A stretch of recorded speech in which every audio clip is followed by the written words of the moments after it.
Bonjour et bienvenue dans la séquence portrait de ton émission quotidienne. Tous les jours, je vais te raconter l'histoire d'un homme ou d'une femme dont le destin est intimement lié à notre département, la Loire.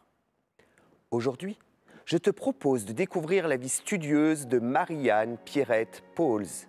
Mais personne ne la connaît, me diras-tu? Effectivement, comme beaucoup de femmes, c'est son mari qui est passé à la postérité, bien qu'elle ait fortement contribué à sa renommée. Tout commença en 1758 à Montbrison, où la jeune femme naît. Marie-Anne, dont le papa travaille pour le roi, perd sa maman très jeune.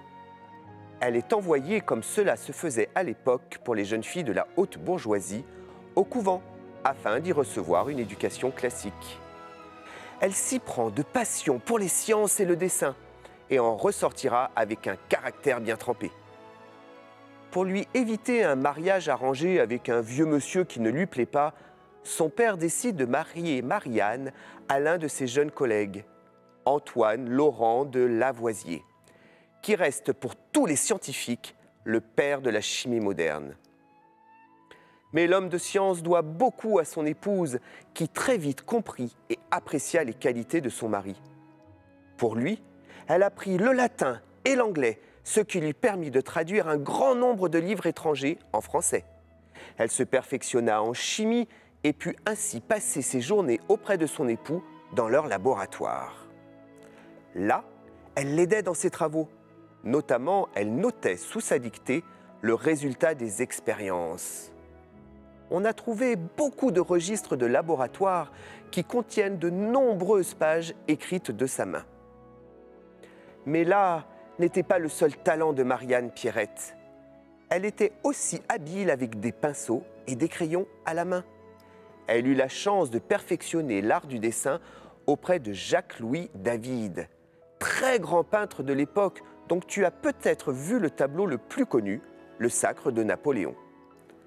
Grâce à son talent d'illustratrice, Marie-Anne dessina de nombreuses expériences de son mari, démontrant que les arts et les sciences sont intimement liés. En 1789, la Révolution française éclate. Les révolutionnaires veulent abolir les privilèges des nobles et des aristocrates. Le père et le mari de Marie-Anne sont arrêtés et guillotinés le même jour, ce qui est un véritable choc pour elle. Elle se retire dans son domaine, mais réussit tout de même à faire publier les dernières mémoires de Lavoisier. Elle meurt en 1836, après 78 ans de vie bien remplie. Ainsi, même si le nom de Marie-Anne Pierrette Pauls n'est pas parvenu jusqu'à nous, ses travaux, eux, lui ont offert la postérité. Je te donne rendez-vous lundi pour un nouveau portrait.